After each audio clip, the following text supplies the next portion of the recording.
মঙ্গলবার 12 দফা দাবি নিয়ে দেশব্যাপী মোদী সরকারকে সতর্ক করতে রাজ্যে রাজ্যে আন্দোলন করার উদ্যোগ গ্রহণ করে সংযুক্ত কিষাণ মোর্চা কেন্দ্রীয় ট্রেড ইউনিয়ন সমূহ যৌথ উদ্যোগে। তারই অঙ্গ হিসেবে আগরতলার ওরিয়েন্ট চৌমুহনী থেকে এক র্যালি বের করা হয়, যা শহরের বিভিন্ন পথ পরিক্রমা করে এবং সেখানে উপস্থিত ছিলেন সংযুক্ত কিষাণ মোর্চার রাজ্য সম্পাদক পবিত্র কর সহ অন্যান্যরা।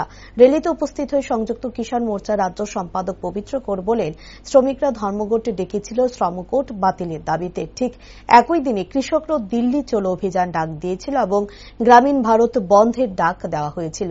এরপর কৃষকদের আটকে দেওয়া হয় এবং 384 দিন লাগাতার অবস্থান করে 750 জন মৃত্যুবরণ করার পর নরেন্দ্র মোদী বাধ্য হয় তিনি কৃষক আইন বাতিল করতে। কিন্তু এরপরও তাদের এই দাবিগুলি মান্যতা না দেওয়ায় তাদের যৌথ উদ্যোগে গোটা দেশব্যাপী এই জমায়েতের আয়োজন করা হয়।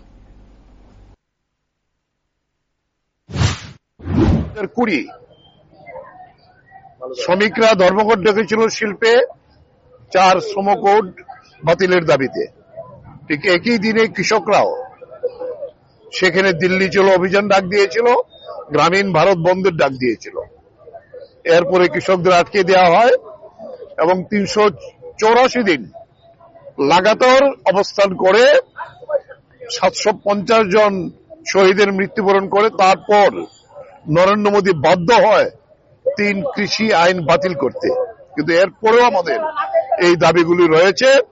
কিন্তু আজকে 3 বছর পেরিয়ে 4 বছরও পড়েছে, এই দাবি মানা হয়নি।